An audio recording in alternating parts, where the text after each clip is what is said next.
Building a family can be a complicated, messy, lonely, and sometimes heartbreaking process. But you don't have to navigate this challenging journey alone. Welcome to the All Paths podcast, where we support and celebrate all the different ways there are to try to grow your family. We are your hosts, Kate and Emily, from the nonprofit organization All Paths Family Building. And today we're talking with Valerie about her journey. Valerie, thank you so much for joining us today.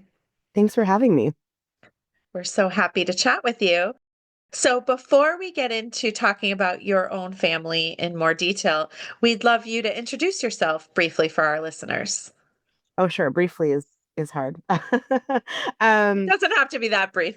Yeah. So my name is Valerie Imparato. I am a lawyer and an artist by trade. Weird diverging things, but those are both currently my life. I'm originally from Haiti, but I've moved around a lot, kind of all over the world. And so I speak a bunch of random languages that don't really make sense for who I am, but they come in useful sometimes. What else? I'm married to a very Italian, very foreign man, with a thick accent and everything. And I currently have a 3-year-old who is running my life as 3-year-olds do. But she's pretty cute. So Boss yeah. lady, cute boss lady. Oh yeah, Yep, she's taking yep. over. Yeah. And you live in Massachusetts currently, right? I do. I live in Somerville. Okay, cool. Yeah. Awesome. Perfect. So, will you talk to us a little bit about how your own journey to parenthood began? Yeah. So it was kind of, I think probably like nearly everyone who talks to you guys on this podcast, especially, it's kind of complicated in a way that was really unexpected for me. So I got married, I was 27, and I was kind of ready to have kids probably like 2 years into the marriage. My husband was like, whoa, no way. So we didn't start trying until I was 32, I want to say. And we got pregnant like the first time we tried, like the first time we timed it. And I was like, great, this is exactly what's going to happen, right? You like grow up and they're like, if you have sex, you will get pregnant and you will die. So got pregnant. It was great. We were so excited. I took a pregnancy test, kind of like a day earlier than you're supposed to, because we were going to Italy the next day on vacation. And I was like, well, I'll just take a test just for fun. And I actually had like a work call 5 minutes after that test. That's how convinced I was that it was going to be negative. And it was positive, and we lost our minds, and we're so happy. But unfortunately, that pregnancy ended in a miscarriage pretty early on. I want to say like 6.5 weeks in Italy, which don't recommend. 0 out of 10 Sorry. recommend. Yeah, it was real bad. And also, I speak Italian now, but I did not speak Italian at the time, and it was COVID. It was a horrific experience. Um, but so we had that miscarriage, and then we kept trying for like 9+ months. And it was excruciating. I could not believe that it was taking that long, given that we'd had this like really easy kind of first try. And, just kind of got to a point where I would describe myself as desperate. And we had gotten to like the year mark, right? So if you've been trying for a year with an unsuccessful pregnancy, then you kind of go for infertility consultation here in the US. So I made the appointment. And then we were on vacation in Turks and Caicos. And I was drinking mimosas and margaritas all day, as one does. And I was like, I should take a pregnancy test. And I did, and it came back negative. So I went parasailing. I got a deep tissue massage. I had at least 2 drinks a day every day. And then we got back and I took another test and it was positive. And that's my daughter. So, if they're going to stick, they're going to stick. You know what I mean? Tequila did not drown that baby out. So she's here and she's like great and she's a genius and she's like, super healthy and awesome. So that is how we got my daughter. I've had 2 miscarriages since then. I'm sorry. Thank you. And then a failed IVF round as well. And we are in our second and hopefully final IVF round. It's kind of that thing where you're just like, I'm done if this doesn't work, and then it doesn't work, and you're like, what do we do? So we'll see. Mm. But in my mind, this is like our last try for number two, and hopefully we'll be done. Yeah. Well, we've got our fingers crossed for you. Thank you for Thank sharing you. all that. Yeah. It's so funny that I think people can put so much pressure on themselves to be like, I'm not doing all of the things that I need to be doing to make Oh my this like God. the most optimal experience to get pregnant. And then sometimes it's you don't necessarily do anything you're quote unquote supposed to do, and it just happens. It's Totally. That's the most frustrating thing, I think, because those 9 months before my daughter, I did like everything. Like I stopped drinking, I started working out, I did like the supplements and the Mhm. yoga and the mindful, like literally, right? And just none of it worked. It just wasn't working no matter what. And then the 1 month where I was like, I'm on vacation and I'm, gonna have fun, it worked out. So, you know, I guess it's a good lesson that you're like, I try to remind myself of that Hmm. I'm not like doing it wrong, Right. and that the Right. time that I did the things that you're not supposed to do is the only time I've ever had a successful pregnancy. So, you know, Yeah. Yeah. Yeah. It's important to remember you can drive yourself crazy trying to do all the things. oh yeah, Yeah, definitely. my one and only successful pregnancy in my life was I had the most negative attitude.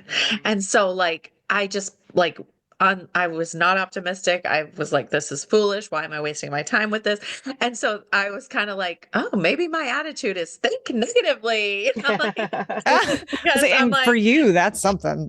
You're the yeah. most So it positive was person ever. Oh, thank you. But yeah, I really was so down and then it worked. So that's the thing is like a lot of the advice sometimes that drives us the most crazy is like it's really when people say like just relax, like Yeah, Mm. that alone is not going to solve many fertility struggles.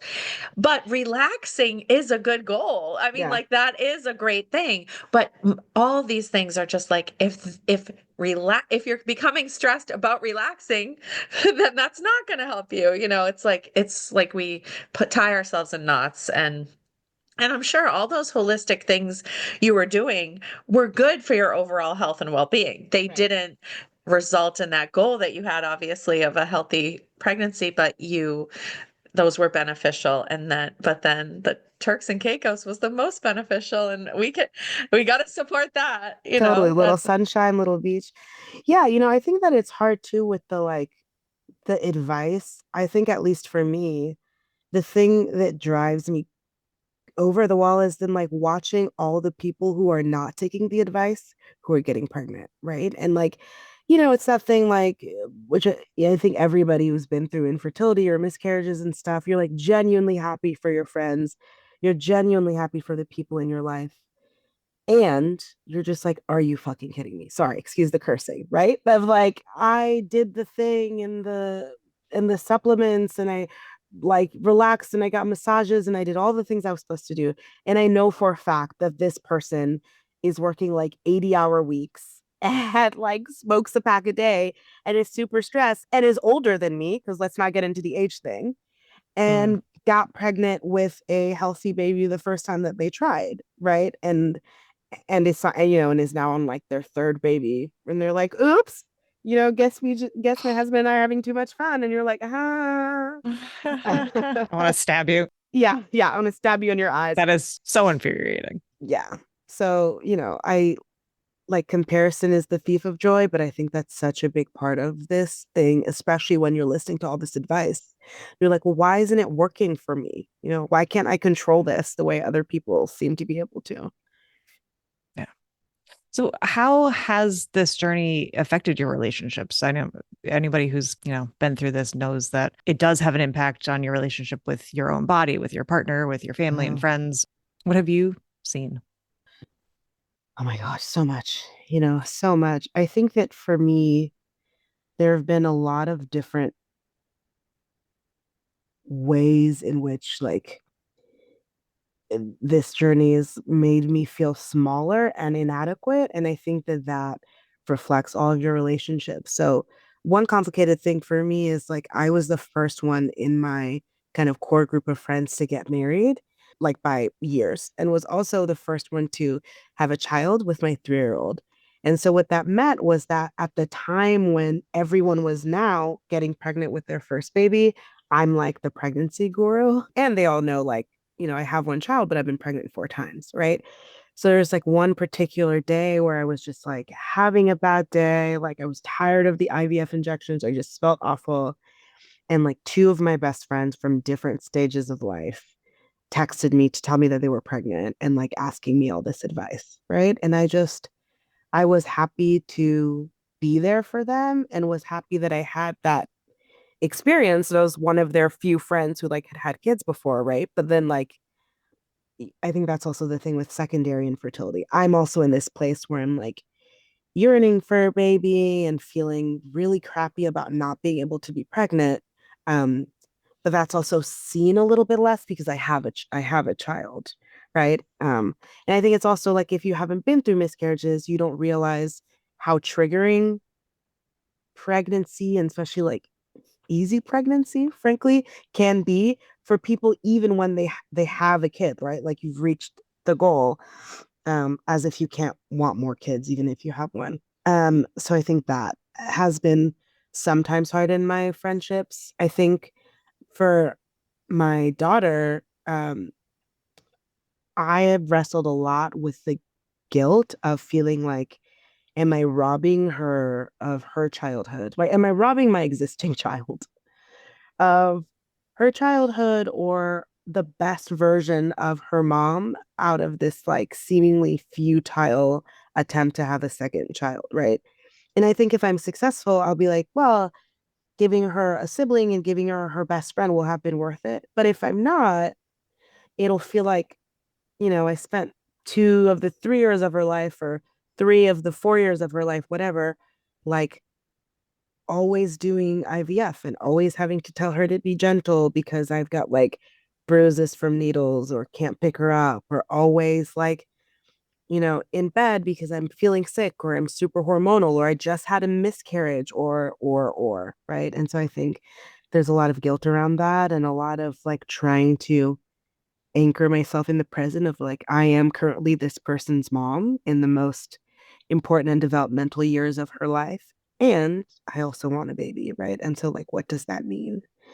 And then as far as my marriage, it's kind of like, like IVF is fertility issues are so hard, I think, for any couple. Miscarriages are so hard for any couple. IVF is so hard for any couple. And so doing all of those things and young children are so hard for any couple. And I think doing all of those things at the same time in a short period of time, right? It's been like 3 to 3 years. Like I haven't not been pregnant or trying to be pregnant for almost 4 years. Mhm. And I think that that's like a lot, like a big Yeah, emotional, physical burden as well on a marriage. So 100%. yeah, Yeah, and I mean, I know we were saying comparison can be a bad thing, but so it's not even, I don't even mean this as a comparison, but I think just secondary infertility or parenting while struggling to grow your family, I feel like is such a unique emotional journey, not to mention obviously physical and otherwise. There is more guilt, yeah, I think, and it juggling trying to grow your family with parenting is different, and like we always say, it's not like one is better or worse or harder or not. It's just different. It's yeah, different.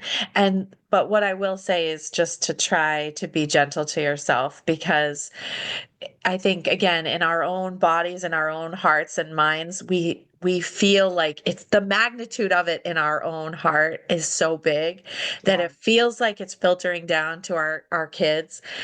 But I just feel like you're just such a great mom. I know Oh, that. And, thank you. and it I think they don't really feel it as much as we think they do.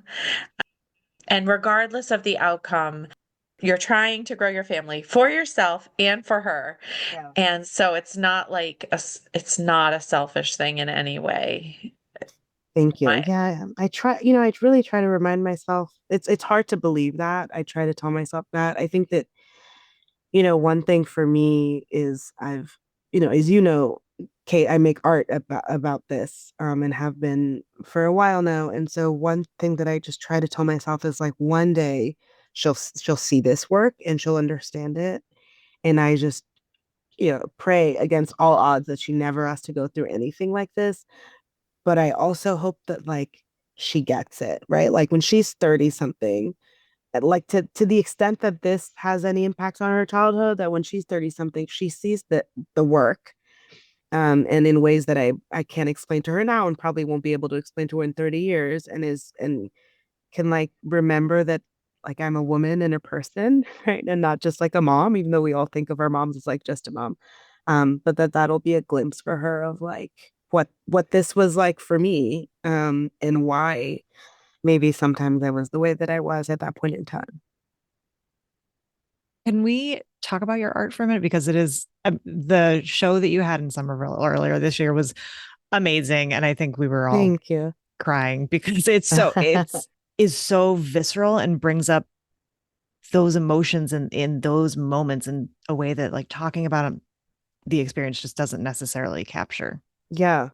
Yeah, thank you. Yeah, I started, art for me has kind of always been like a thing that I do for myself and kind of to process through emotions and experiences in a way that, it's more difficult for me to do through words. I saw this thing when this woman, I think her name is Alexandra Madison. She's like this Instagram person. She unfortunately had a late loss, like I think 25 weeks or something. And she just made a short film about it. And in making the film, she said, I didn't want to make this film, I had to. And that's very much how I feel about most of my work lately.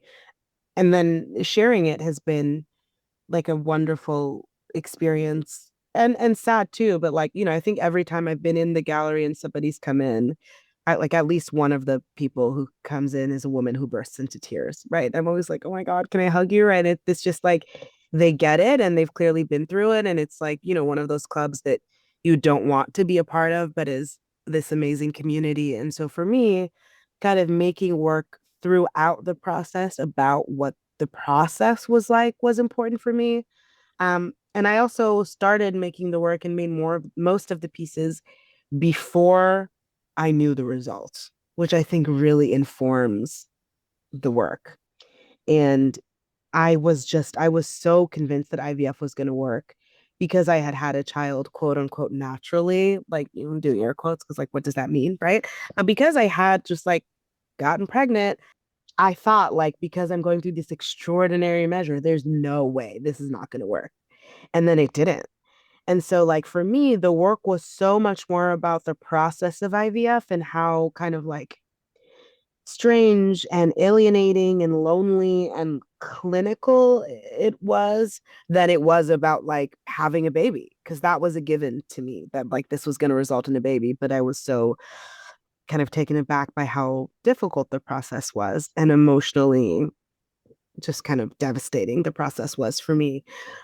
And so it not working was also just this like whole extra thing that came at the end. But it is really more about like what it is like navigating IVF, what it's like navigating the emotions of it, the doctor's appointments, the red tape, insurance, the phone calls all the time to insurance companies and to your doctor and to the nurses and to billing.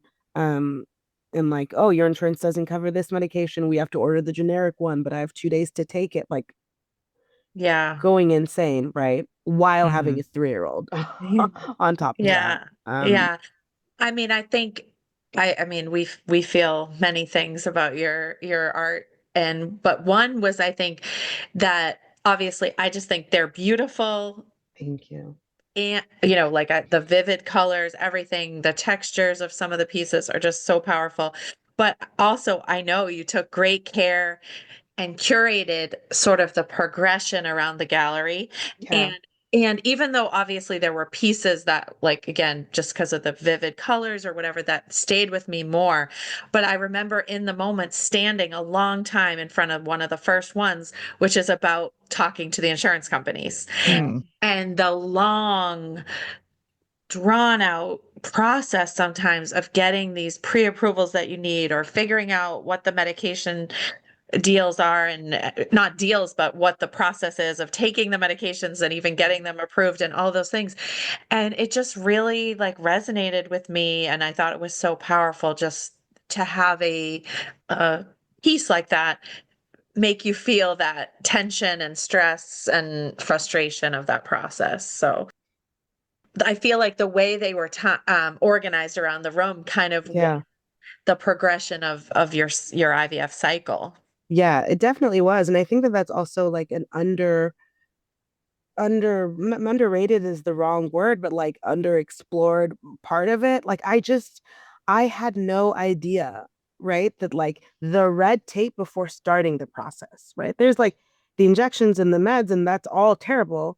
But just navigating the medical system, and I'm thinking of that as like one of the most privileged people in the world, right? Who can afford it, who's in a state that supports IVF, who like surrounded by like doctors and clinics. You can get IVF like anywhere here.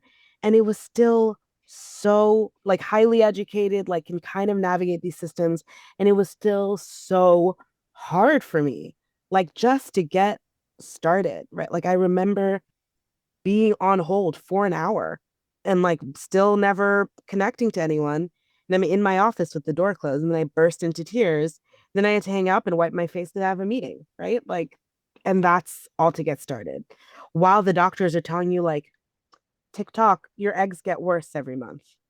Okay, sweetie, well, you're the one, you're the one holding this up. Like, what do you mean? We're 6 months out of me just calling on the phone, calling you, calling them. And every month you're like, your ankles are getting worse. Oh, are they? Thank you. Thank you so Like, much.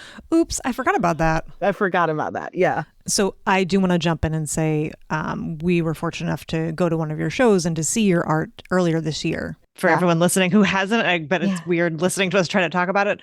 We will put a link to your website in the show notes that Thank everyone you. can go see. Yeah.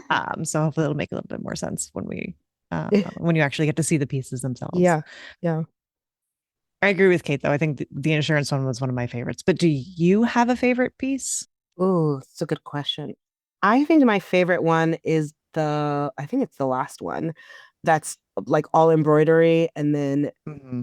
like With it's the like a piece hospital of gown. me in bed, yeah, and I'm just describing for the people listening. So it's like a portrait of me in bed in a hospital gown, and I'm made fully out of embroidery, like my body and skin. And then I'm wearing the fabric is like actual hospital gown fabric, and then it's silk for the bed sheets. And I think that that's my favorite one, um, for a lot of reasons. One, just technically, like I love embroidery work.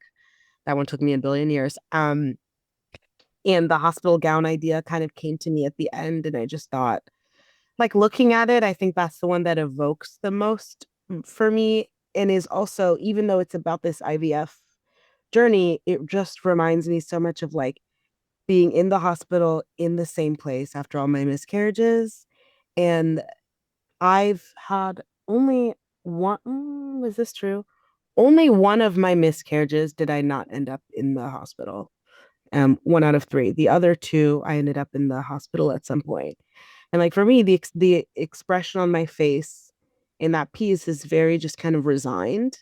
And that piece is from me being in the hospital for IVF, and just and waiting for the egg retrieval.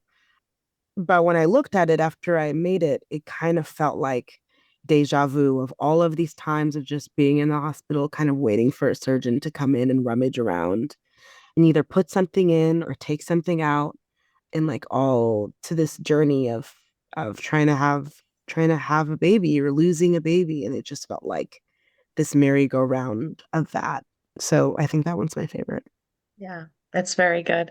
And not from that particular infertility focus show, but I love recent piece that you've shared that is, Yeah. I think, yourself and your daughter and your mom Yeah. in one piece. And that one has lots of embroidery as well. It looks so beautiful. I mean, I look Thank forward you. to seeing it in person one of these days, but I've Yeah. seen it online in the meantime and it's gorgeous. But it reminded me of that one just in terms of all the textures. Yeah.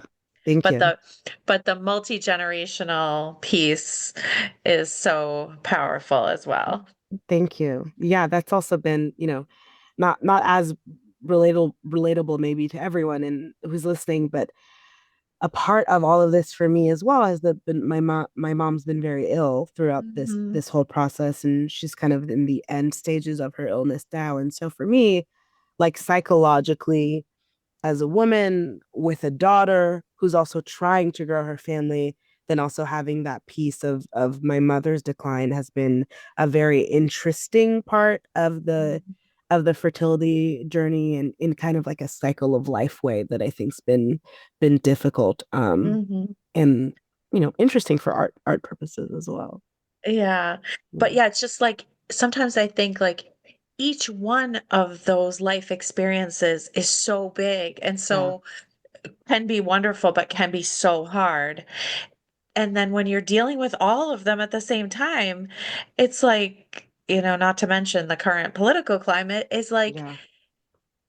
I can't imagine not feeling the weight of all of this because it's Yeah. like it's so much to carry at the same time. Any one of them would be heavy, but together they are almost sometimes too much to bear. Yeah. Definitely. Yeah. Well, we're here for you. Thank you. Yes. I think that's a part people talk about how there's a lot of grief when you go through family building challenges or fertility treatment or miscarriage. But I think one piece that isn't necessarily as talked about is that generational grief. Like I Mm. know for us, I was very close to one set of my grandparents. My partner was very close to one of his set of grandparents. From the time we started trying to conceive until the time our children were actually born, three of the four had passed away. Yeah. So it's not just the grief of like, I'm so desperate for a family, but also the grief of like, if this doesn't happen soon enough, none of these people are going to get to meet my children. And 1000%. I'm not going to get to have the experience of like saying, this is someone who is so, so important in my life. I want you to meet them. Yep. It's not really as talked about when you think about like the grief package that comes with, family building struggles. Totally. And I think that that's also more and more common, right? Like if you think about like grandparents, at least when I was growing up, there's so many cultures and so many generations where like most people have their first kid at 23. Right. And so, like, the grandparents of that kid are like 50. They're like super Mm, young and energetic. And there's not this fear of like, if I don't have my babies in these next 5 years, right? Like, somebody, just statistically, somebody really important to me is not going to be there. And that's just not the way families are built anymore. And so, yeah, this generation is at the age where most likely your children, even if you're not having struggles, there's a good chance your children won't know your grandparents. And so you're just desperate for them to meet that baby. I remember like my first miscarriage, I was pregnant and then I miscarried. And then my grandmother, who I was very close to, died a month later. And I couldn't get out of my head that she was so close to meeting my baby. Right. And I know my kid wouldn't have known her, right? Like she would have died eventually just out of old age. But this, like you said, Emily, this thing about like, well, I just want you to meet them. Right. I just want you to be alive to know that this thing happened. Right. And I think when I think about my mom too, one of my miscarriages, I told her I was pregnant and then I miscarried and I didn't even tell her that I'd miscarried because she didn't remember that I'd been pregnant. Right. And so like the grief of that as well, I think is common with people going through fertility struggles and like the desperation of time. I hate when people are like, it'll happen in God's timing, or just like take your time, or don't be anxious about it. Like Uh, don't try to control it. Don't try to time it. It's like, dude, we have a window for lots of important right. things. yeah. Yeah, no, That's absolutely. so out of touch for Oh, any, I mean, from like the and it, fertility standpoint, all you're hearing about is how old you're getting. Yeah. And I then not to know. mention everything else in the world that's happening around you that is putting time pressure on Yeah. this situation that Yeah. you ultimately can't control. Right. And to tell you not to be anxious, I want to be like, could you teach me that? Like, is there a secret way of not Yeah. being anxious? Totally. Because I haven't found it yet. Yeah. Um, for sure. And I think, yeah, even if they wouldn't have known each other, I think just in some way you want them to be on the earth at the same time, Yeah. even if it was for a Yeah. short time. And I Totally. just think that's so valid. And that's such a good point, Emily. Like, I think that is something people don't talk enough about. It's just that even the span of time waiting just changes the reality and of what you thought your family was going to look like. And it's not always that we're just, like trying to control it or that we had some specific date in mind, but we had a specific picture in mind of what it Yeah. might be and the other people that they might have gotten to know if it had happened when we thought it was going to happen. Yeah. So that's very valid. Well, what or who were you and have been your biggest supports or outlets in this time? Obviously, we talked about art as an outlet, which Yeah. is so wonderful. What have been other sources of support for you? Yeah. So I have this great Bible study that's specifically for women who've experienced miscarriages and fertility issues.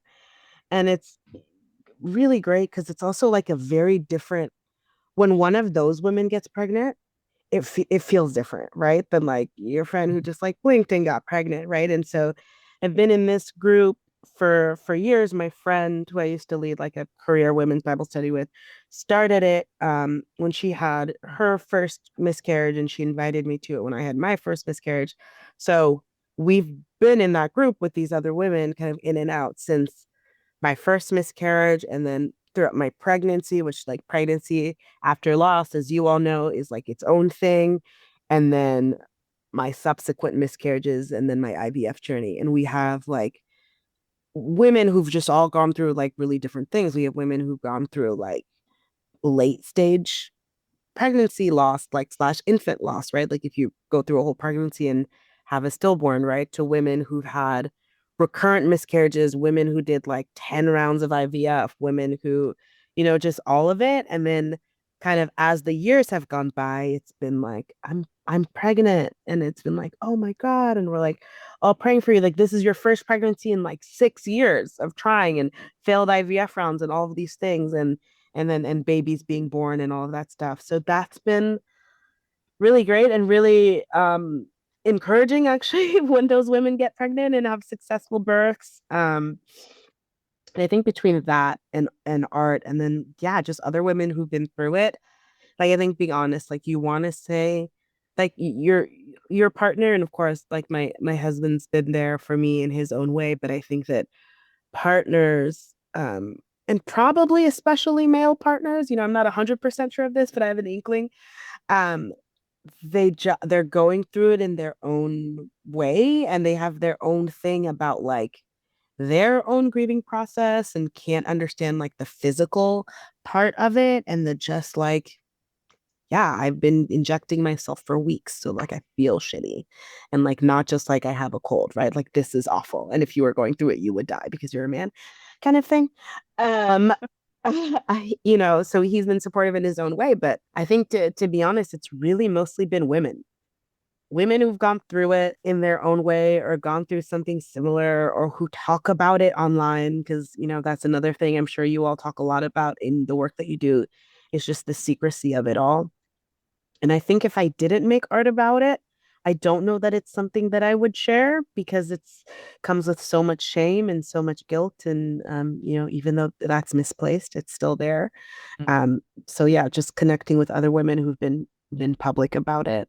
Well, this is not why I asked this question, but high quality television programming also is a comfort to you, I believe, Yeah. including the show Paradise, but then also the show Severance, which got a little infertility Yeah. kick in the teeth unexpectedly. I know. So, Could not believe it. We were watching that episode where in the fertility stuff starts. My husband looks at me and he's like, I'm already crying, obviously, minute one. Yeah, And yeah, he's like, are you sure you want to watch this? I'm like, shut up, turn up the volume. Like I couldn't, that was already our favorite show.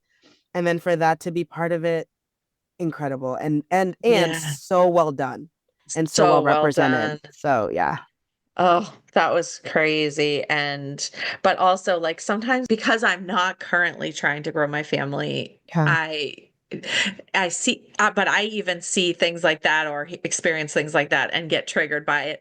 So then I feel like I want to, like, I sometimes say to Emily, I'm like, we need a section of our website that, like, is a trigger warning for all these shows and movies and books that, like, you don't expect to be about Yeah. infertility and loss because they obviously Mhm. that unless it's explicitly part of the story, you're not expecting it. And then it's all of a sudden, and I'm like, oh my God, just Yeah. I can't avoid this no matter, even when I think I'm reading a light book that isn't Totally. going to go there. But I think it is powerful when they do it right. And unfortunately, I think someone involved with Severance had experience with infertility because they definitely got it. Oh yeah, it's a woman. Like there's mostly male writers, I think, but there's a woman who directed those episodes specifically. Ben Stiller did not direct those episodes, and he talks about how like, Interesting. yeah. So I mean, I obviously don't know about like her life experience or if she's been through Yeah. it, but I was like, yeah, it is a woman who did that. That makes sense. Because it was so well done. So we could talk forever, but we do need to start to wrap up. Sure, And there are two questions that we like to ask all of our guests. We'd love for you to answer these for us. sure. I can let you know what both of them are, and then you can decide what order you want to answer them because they are related. So, reflecting on your experience to this point, what is one thing that you would say to someone who is just starting to grow their family? And the flip side is, what is one thing that you wish people would stop saying if someone shares with them that they are experiencing fertility and family building challenges? Oof. This is hard because I think my answers are kind of contradictory, honestly, because I think that you're in a different place when you're just starting to build your family and you don't know whether it's going to be hard or not, Mm. right?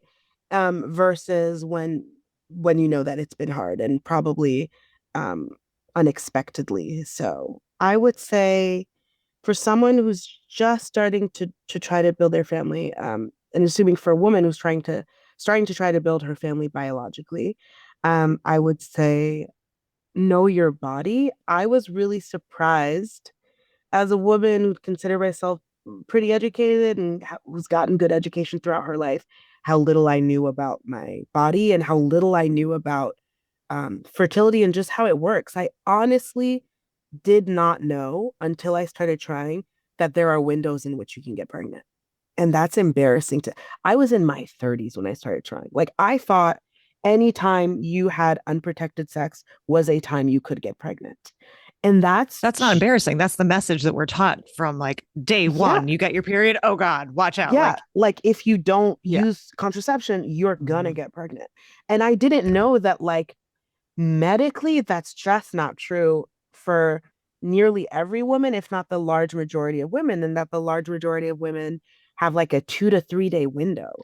Um, and you may not know when that window is, right? Like you're just averaging when you think ovulation is, but you may not know. So I would say, like, at least for me, there were months when I thought I was trying, and like maybe this is TMI, but this podcast is about. There were months where I thought I was trying, where I was having sex in the wrong window, Mm. right? And like as far as timing it. So I would say if you're at a place in your life where you want to actually try, not just say like, oh, we won't use protection and see what's happening, but you want to actively try, I would say know your body, learn your body, know that there is very, very likely only a specific window where you can get pregnant, and that window is shorter than you think. And there's ovulation sticks you can pee on. There's like tracking your temperature. There's all these things that you can look into, but like you may just be thinking like I'm just going to sleep with my husband or my partner and see what happens and think there's something quote unquote wrong with you. I'm like, nope, literally everything's working the way it should. You just don't know about fertility and how it works. So I think that that's the advice I would say, like research it a little bit if you've been educated kind of in the systems that we have been, because women learned very little about their bodies. And then I think I would actually maybe say kind of the opposite for people who have been trying and are having a hard time. Like if you're in a place where I think you would self-identify as somebody who's going through infertility, I think you probably know the window thing, right? You've done the Google searches and you've tried to figure out what's wrong with you and you've done everything that you can do. And I think that like the thing that I hate hearing the most in this time and that I've hated hearing the most is like it'll happen when you least expect it, or like those trite things about like, just give it time, or like let go and let God. Like I am a religious person and I do believe or even like everything happens for a reason. Like I do believe that what is for you won't pass you by, and I believe that it's okay to grieve that you thought there was going to be a 2 year age gap and now there's going to be at least five, or to grieve that like you didn't want to be a first time mom in your 40s. And now, even if this works for you, you will be by definition, right? And it's okay to be upset that things are not working out the way that you thought that they would, because everybody told you your whole life that this was something that you can plan. And everybody told you your whole life that all you had to do was this one thing and this was going to happen. And increasingly, it seems like that is not the case. So I would say, like, to people who haven't been through it, like, to stop telling people to relax, to stop telling people it'll just happen when it happens, and to stop treating people who are like you said, Kate, legitimately grieving something, whether they end up having a baby or not, legitimately grieving the fact that they are even in this place, to stop telling them to let that go, because it doesn't work that way. And I think that people going through infertility are already blaming themselves, especially women, that there's something wrong with their bodies, that their bodies can't do the one thing that the body's supposed to do as a woman, and blah blah blah blah. And they don't need that extra like weight from you of feeling guilty or stupid for feeling bad about this experience. Because it's really hard, and it's harder than you think. Well said. I love all of that. And in particular, I'm going to like paraphrase this horribly, but when you were saying that things that are meant to be won't pass you by, that's such a kinder way of saying what I think people are trying to get at when they say everything happens for a reason. Well, yeah, because you're like, yeah, I know it happens for a reason, and the reason is I'm broken. The reason it isn't happening is that I'm broken, right? And it's like, I know that's not what people are trying to say, but like, I don't think it's for a reason, No. right? Like, I don't think there is a reason. I think that sometimes bad things happen, and I think that Yeah. you really wanting a baby and not being able to have a baby is an objectively bad thing, and I don't think that we need to pretend that it's not. And I think that you're still going to have a full life, and that Mhm. the things that are for you won't pass you by, even if for some reason that's not a biological baby. I love that. I love that. Yeah. Because my thing is like my sort of gentler version of everything happens for a reason is that everything can teach us something, like even the most painful thing. But that doesn't mean there was a reason for it, because to me, there's Mm. so many terrible things that happen in this world and in this Yeah. life. What could the reason be for some of these things that are just so horrific? But might they teach us something about compassion? Might they teach us something about life? Yes, possibly. It's almost like everything maybe has a purpose, or everything has a teachable meaning, but it doesn't have a reason. Mm-hmm. And maybe that's just semantics for me personally, but it's just like there's not a reason behind some of these things that are just so awful. Totally. Well, I feel like that's a hard place to stop, but I want to think of something like positive, but Well, when's your next show? I will definitely keep you updated. I don't have a date for a next show yet. I'm currently working on a show that will continue to explore this topic, but it's more about, I think it's more linked to the journey that I'm on while losing my mother in a lot of yeah. ways. Yeah. So that show will hopefully be sometime in the summer or in the fall, but I'll definitely keep you all updated. Well, you have fans in us, as you Thank you know. so much. Yeah. I'm so bad at hiding my emotions and my admiration for people. So, I love that. I think that's a good thing. yeah, I hopefully most of the time, except when people are It like, is. I don't know you, don't hug me. But thankfully you were a hugger. I'm a And hugger. And you you didn't asked mind. first. Did I You ask? asked, Okay, you good. definitely You asked. did. Okay, You I did hope ask. I asked. Okay, I was like, I don't remember asking. I just remember hugging you. But I think partly your show was so powerful, and we felt so seen in it. And Thank you all so right, well, much. take care of yourself, Thank you and guys. we'll stay in touch for sure. Thank you, Definitely. Valerie. This was so fun. Thank you so much. We hope you'll join us next time for more family building stories and resources. Be sure to subscribe wherever you listen to podcasts to make sure you never miss an episode. And follow us on social media at allpathsfb or visit our website, allpathsfb.org, for more information about our work. All Paths Family Building is so grateful to the members of our circle of support who are vital to our ability to provide emotional support, education, and advocacy that is open to anyone struggling to grow their families. Today, we want to recognize and thank Fertility Centers of New England, a first fertility center. Thank you for joining us for this episode.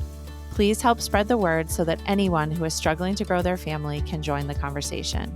It's an honor to walk with you on your family building journey.